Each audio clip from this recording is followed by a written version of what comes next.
We are connected now. Hi everyone, welcome to hopeful classes.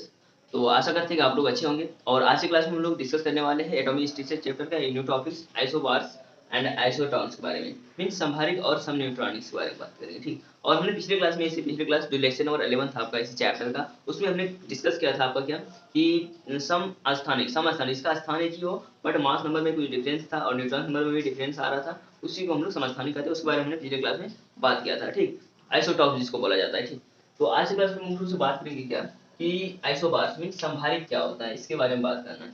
संभारिक, यही से पता चल रहा है नाम से, संभारिक आइसोबार्स।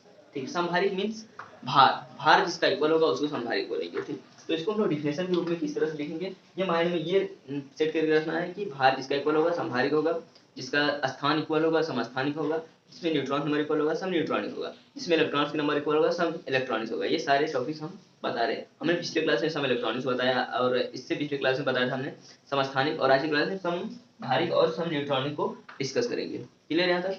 ठीक, तो संभारिक को देखेंगे। संभारिक क्या होता है? Atoms of different elements, different elements का एटम होगा। ठीक, हैविंग सेम मास नंबर, ये देखिए same mass number but different atomic number क्या होना चाहिए? डिफरेंट होना चाहिए। That is called isobars. इसी को मीन्स अगर बोला जाए किसी भी एलिमेंट का, अगर दो एलिमेंट लिया जाए मेरे पास, है ना, दो एलिमेंट लिया जाए तो दोनों एलिमेंट का प्रॉपर्टीज क्या होना चाहिए? अगर उसको आइसोबार्स के कैटेगरी में आना है तो उसका प्रॉपर्टीज होना चाहिए कि उसका मीन्स एटॉमिक नंबर डिफरेंट होना चाहिए बट मास नंबर इक्वल होना चाहिए। दैट इज कॉल्ड आइसोबार्स में वो देखा जाएगा। ठीक, यहाँ तक क्लियर है? ठीक, इसका एग्जांपल हमने लिया है यहाँ आर्गन Ar1840। आपको पता है आर्गन का एटॉमिक नंबर कितना है? 18। आर्गन का एटॉमिक नंबर 18 और इसका अगर हम मास नंबर की बात करें तो वो कितना है? 40। मास नंबर को हम लोग ए से डिनोट करते हैं, फर्स्ट क्लास से बताते हुए आ रहे हैं जब से ये चैप्टर शुरू हुआ है। ठीक, उसके बाद पोटेशियम जिसका होता है कालियम, ये लैटिन नाम है ना, तो इसका हम लोग जेट क्या देखते हैं? जेट 19 है और इसका मास नंबर 40 इसका दिया।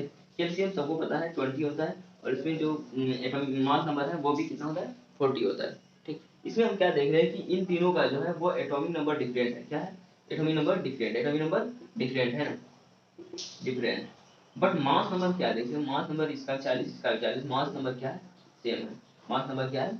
सेम है। Atomic number different but mass number is equal, that is called isobars. Clear है सर? ठीक, अगर हमें इसका कुछ कंडीशन लिखने देते क्या, वो अगर याद करने के लिए कुछ कंडीशन आपके पास आ जाए तो और अच्छा रहेगा। इसमें हमें क्या क्या दिख रहा है, इस ये जो टॉपिक्स है आइसोबार्स, इसमें हम किस किस कंडीशन को याद रख सकते हैं? पहला कंडीशन हो सकता है सेम मास नंबर होना चाहिए। क्या होना चाहिए? सेम ए नंबर होगा, सेम मास नंबर, है ना। लिखते हुए जाना है, कॉपी कलम के साथ बैठना है आपको, है ना। हम फर्स्ट क्लास से बोलते आ रहे हैं आपको कॉपी कलम के साथ बैठना, क्योंकि हम जो लिखते हैं ना तो उसको थोड़ा बताने में इधर उधर हो जाता है, तो वहां से आपको माइंड में रहेगा अच्छा ये लिखा गया, यहाँ से तुरंत लिख लीजिएगा। आप सोचिएगा कि क्लास कर लेते हैं उसके बाद स्क्रीनशॉट के थ्रू हम बाद में लिखेंगे तो आपको थोड़ा सा समझ से आ सकते हैं। ठीक ना, तो इसी कारण से कॉपी कलम के साथ बैठना। ठीक, सेम मास नंबर होगा पहला। उसके बाद दूसरा क्या लिख सकते हैं हम लोग कि different atomic number, atomic number different है, इसका 18 है, 19 है, 20 है, तो एटॉमिक नंबर डिफरेंट है ना, atomic number different, atomic number different. और तीसरी की बात करें, बताइए तीसरा क्या हो सकता है? बताइए, जब मास नंबर इक्वल है और एटॉमिक नंबर सबका डिफरेंट है तो अगर हम इसका आर्गन का जैसे हम लोग क्या निकाले, न्यूट्रॉन नंबर निकाले, तो 40 होगा मास नंबर माइनस एटॉमिक नंबर 18, तो ये हो जाएगा कितना? 22। अगर आप फिर यहाँ निकालिएगा ये होगा 21 और यहाँ निकालिएगा ये 20 होगा, तो सबका न्यूट्रॉन्स जो नंबर हो रहा है वो डिफरेंस आ रहा है, तो यहाँ हम लिख सकते हैं कि न्यूट्रॉन्स नंबर डिफरेंट है ना, न्यूट्रॉन्स नंबर डिफरेंट। ये आप याद रख सकते हैं आइसोबार्स में। ठीक, ऐसा अगर कंडीशन आपको पूछा जाता है आप इस तरह से बताइएगा तो वो काफी अट्रैक्टिव आंसर होगा। ठीक, तो फर्स्ट का हम लोग देख चुके हैं आइसोबार्स को, इसी तरह से आप ले सकते हैं। उसके बाद नेक्स्ट की बात करें हम लोग आइसोटॉन, सम न्यूट्रॉनिक, नाम से पता चल रहा है सम न्यूट्रॉनिक मींस जिस दो एलिमेंट तीन एलिमेंट में आपका न्यूट्रॉन की संख्या इक्वल होगा वो सम न्यूट्रॉनिक कहलाएगा भैया, है ना। तो सम न्यूट्रॉनिक में हम लोग क्या देखेंगे कि एटम्स ऑफ डिफरेंट एलिमेंट, क्या atoms of different element having equal numbers of neutrons, क्या होना चाहिए? equal numbers of neutrons called isoton।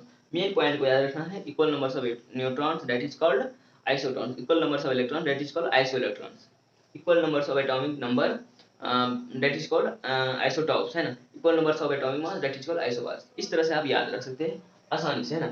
यहाँ तक क्लियर होगा शायद, है ना।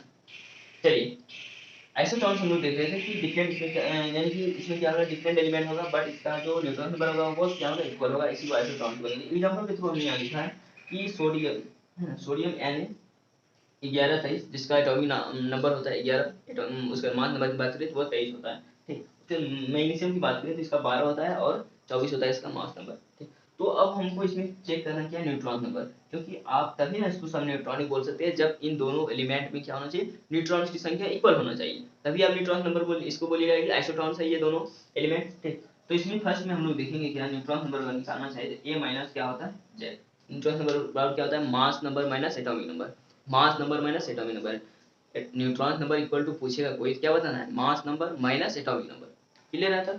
तो मास नंबर कहाँ लिखा जाता है भैया, हमने पिछले क्लास में बताया था कि अगर कोई एलिमेंट है एफ, क्या एलिमेंट है एफ, और इसका हम लोग को क्या करना है, एटॉमिक नंबर और मास नंबर को डिनोट करना है, तो एटॉमिक नंबर को हम लोग नीचे नीचे लिखेंगे जेड, है ना, और मास नंबर को हम लोग ऊपर लिखेंगे, इसको डिनोट करते हैं मास नंबर को ए से, जेड नीचे ए ऊपर। मीन्स इसमें हमने एक और कंसेप्ट आपको दिया था कि ये जो जेड होगा ये हमेशा ए से छोटा होगा, क्या होगा, ए से छोटा होगा। ठीक, तो जेड को हम लोग माने थे क्या, इंसान, याद करो वो दिन, है ना, इंसान माने थे, और ए को माने थे हम लोग क्या, भगवान, क्योंकि ये बड़ा है।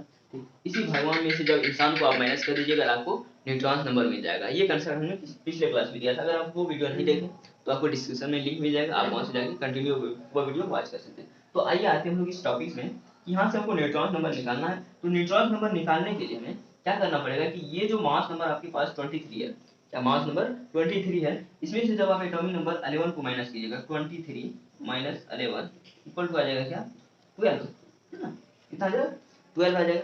अब बात करेंगे मैग्नीशियम की, ये तो इसका 12 आ गया इसका न्यूट्रॉन नंबर। ठीक, दिख रहा है ठीक, उसके बाद मैग्नीशियम की बात करें इसके, तो इसमें भी न्यूट्रॉन नंबर इक्वल टू होगा मास नंबर 24 माइनस मैग्नीशियम का जो एटॉमिक नंबर है वो 12 है, 12 माइनस कीजिएगा तो ये आ जाएगा आपका 12। तो भैया यहाँ से पता चल रहा है कि आपका जो सोडियम है और मैग्नीशियम है, इन दोनों का न्यूट्रॉन नंबर इक्वल है, तो इसको बोल सकते हैं आप आइसोन्यूट्रॉन। क्या बोल सकते हैं, आइसोन्यूट्रॉन। क्लियर है। अब नेक्स्ट की बात करें, तो नेक्स्ट में हमने एक एग्जांपल लिया है, ये है क्या, नाइट्रोजन एन। नाइट्रोजन का एटॉमिक नंबर कितना होता है, 7 होता है, नाइट्रोजन का एटॉमिक नंबर 7। पिछले क्लास को याद कीजिएगा, देखिए हर एक क्लास मेरा जो रहेगा वो पिछला क्लास से डिपेंड है, तो पिछला क्लास को कवर करके आगे क्लास पढ़िएगा तो काफी बेहतरीन रहेगा आपको। अब बताइए अगर आपको नाइट्रोजन का आपको एटॉमिक नंबर पता नहीं रहेगा, ठीक, तो कैसे होगा, मास नंबर पता नहीं रहेगा तो कैसे होगा, इसीलिए हमने पहले क्लास में ही इस एटॉमिक नंबर और मास नंबर को बता दिया था। ठीक, ताकि आपको आगे चल के जो आने वाले एलिमेंट्स का एटॉमिक नंबर मास नंबर का जरूरत पड़ेगा उसमें कोई दिक्कत आपको ना हो। क्लियर है। आशा करते हैं आप लोग नोट्स भी बनाते हुए जा रहे हैं, क्योंकि नोट्स पढ़ के आइए काफी बेहतरीन समझ में आएगा। ठीक, और थोड़ा सा भी आपका कंफ्यूजन होगा आप कमेंट के माध्यम से हमें कमेंट कीजिए, हम कमेंट में आपका आंसर देने की जरूर कोशिश करेंगे, नहीं तो इससे नेक्स्ट जो क्लास होगा उस क्लास में हम उसी कमेंट को पढ़ के आपका आंसर आप तक जरूर पहुंचाएंगे। ठीक ना, आपका कितना भी कमेंट आए हम जरूर उसका आंसर देंगे। ठीक, कमेंट करने से डरना नहीं है, ठीक, क्योंकि आप हमसे तो मिल नहीं सकते, आ नहीं सकते, तो कमेंट के माध्यम से ही हम आपका हेल्प कर सकते हैं, और अगर आप हमसे हेल्प लेना भी चाहते हैं तो कमेंट के माध्यम से ही ले सकते हैं। ठीक, तो शर्माना नहीं है कमेंट करने में। और एक हम हर एक क्लास में बोलते हैं थोड़ा सा भी डाउट हो तो कमेंट जरूर करना है। ठीक, अगर वीडियो लास्ट में अच्छा ना लगे कि भैया यहाँ समझ नहीं है तो वीडियो को लाइक भी नहीं करना। ठीक, तो अब हम लोग टॉपिक में आते हैं, ज़्यादा बात तो हम नहीं करते क्लास के टाइम में, है ना, क्योंकि मेरा क्लास वही 10 मिनट 12 मिनट का रहता है और उसमें फुल्ली पढ़ाई से रिलेटेड रहता है, तो उसमें हम ज़्यादा बातें नहीं करते। शायद इसी क्लास में थोड़ा सा 1 मिनट हम शायद बात किए, इससे ज़्यादा हम बात नहीं करते।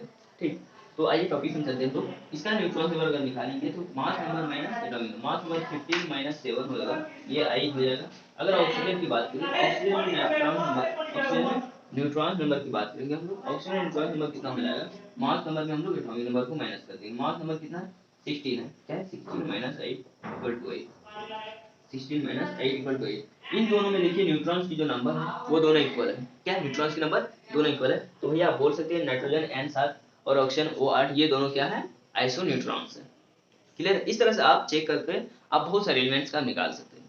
ठीक, कि कौन आइसो न्यूट्रॉन्स है, कौन आइसोबार्स है, कौन आइसोटॉप्स है, कौन आइसो इलेक्ट्रॉन्स है, ये सब सारे टर्म को आप आसानी से क्लियर कर सकते हैं। तो हम लोग जो अगला टर्म देखने वाले हैं, तो कल के क्लास में हम लोग देखेंगे क्या, एक फिजिक्स से रिलेटेड टर्म, हमने पिछले क्लास में बताया था कि फिजिक्स से रिलेटेड एक टर्म आने वाला है इलेक्ट्रोस्टैटिक फोर्स, क्या इलेक्ट्रोस्टैटिक फोर्स, उससे रिलेटेड हम लोग देखेंगे कि positive positive charge means like charge के बीच कैसा होता है, अनलाइक चार्ज के बीच किस तरह का रिपल्सन होता है या अट्रैक्शन होता है, और अगर अनलाइक चार्ज है, एक पॉजिटिव है, एक बॉडी पर पॉजिटिव और दूसरे बॉडी पर नेगेटिव है, तो किस तरह का चार्ज होगा।